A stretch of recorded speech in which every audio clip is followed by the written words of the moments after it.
Assalamualaikum warahmatullahi wabarakatuh. Perkenalkan, nama saya Wahyudi Iman Saputra. Saya mahasiswa Universitas Terbuka semester 6. Pada kesempatan ini saya akan melakukan praktikum tentang telinga. Adapun tujuan dari praktikum ini, yang pertama untuk mengetahui kepekaan indera pendengaran manusia. Yang kedua, tujuannya untuk mengetahui bagian yang menyusun telinga beserta fungsinya.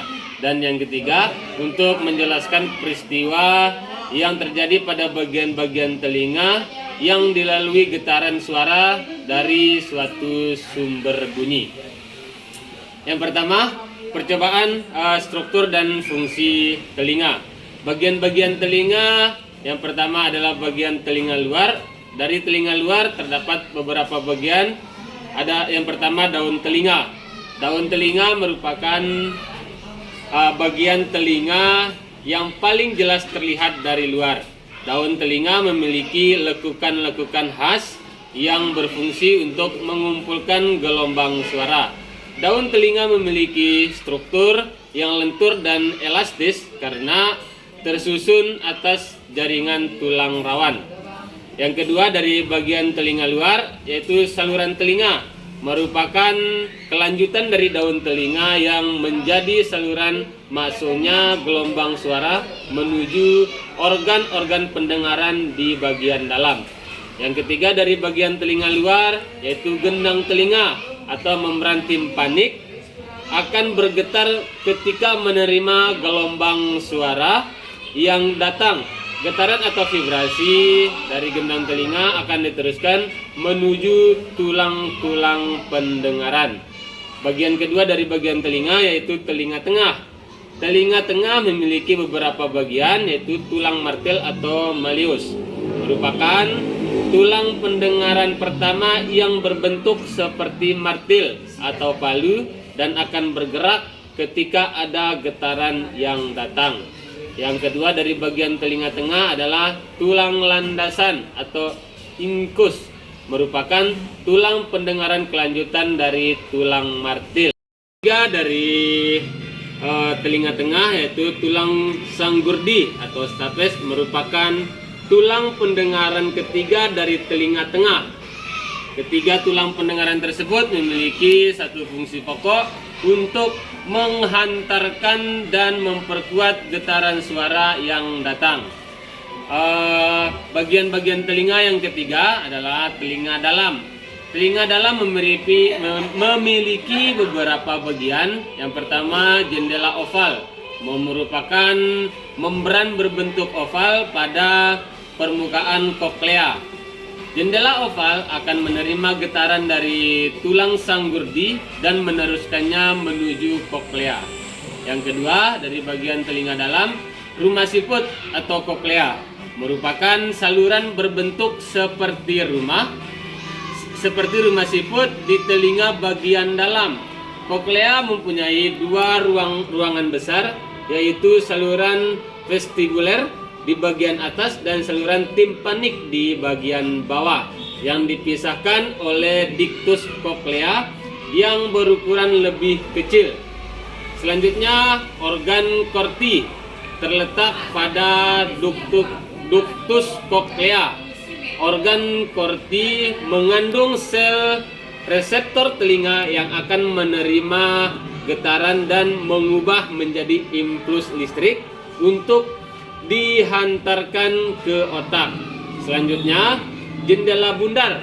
Jendela bundar merupakan ujung dari koklea yang akan menjadi akhir dari getaran suara, karena getaran yang menumbuk jendela bundar akan menghilang.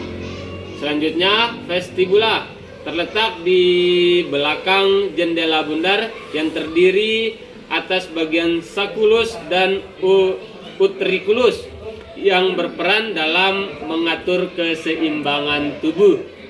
Bagian selanjutnya dari telinga dalam yaitu saluran semisirkuler, merupakan struktur terbentuk tiga saluran setengah lingkaran yang berisi cairan endolimfa. Organ ini juga berperan dalam mengatur keseimbangan tubuh. Bagian-bagian selanjutnya dari telinga dalam yang terakhir, saluran eustachius merupakan saluran kecil yang menghubungkan telinga dalam dengan faring. Saluran ini berfungsi untuk menyamakan tekanan udara di dalam telinga dengan atmosfer. Selanjutnya yaitu tujuan selanjutnya menjelaskan peristiwa yang terjadi pada bagian-bagian telinga yang dilalui untuk getaran suara dari suatu sumber bunyi. Mekanisme transmisi pendengaran. Percobaan mekanisme transmisi pendengaran.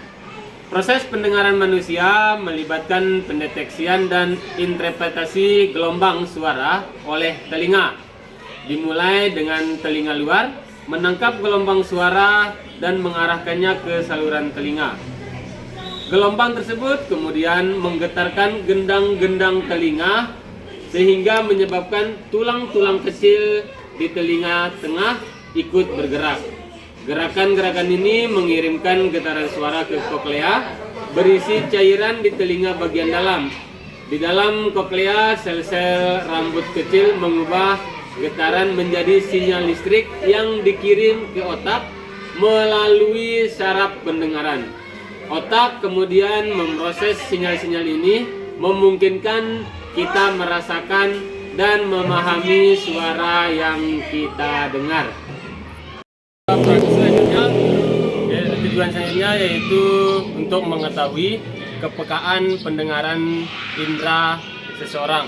Alat dan bahan yang digunakan adalah yang pertama kapas, yang kedua sendok makan 2 buah, yang ketiga mangkuk 2 buah, dan jilbab untuk kain untuk menutup telinga dan mata dengan jarak 1 meter.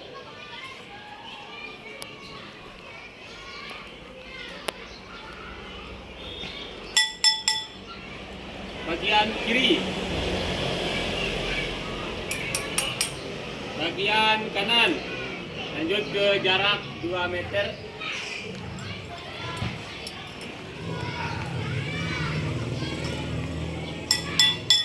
Bagian kiri, bagian kanan, lanjut ke jarak 3 meter.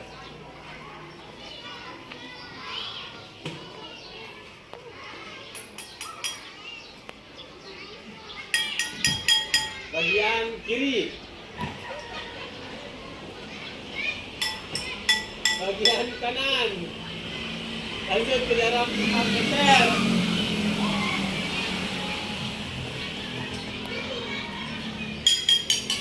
Bagian kanan, bagian kiri, lanjut ke jarak 5 meter.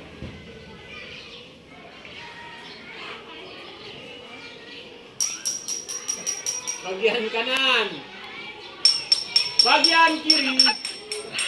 Ya, dibahas ya.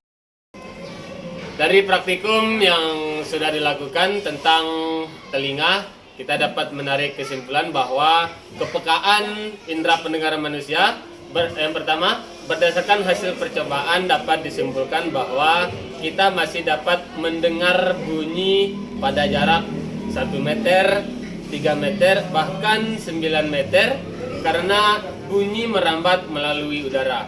Kemampuan mendengar pada setiap orang tidak sama atau tidak berbeda. Begitu juga bunyi atau suara terdapat perbedaan atau ketidaksamaan. Kuat lemahnya bunyi tergantung pada banyaknya sel penerima yang mengirim impuls ke otak.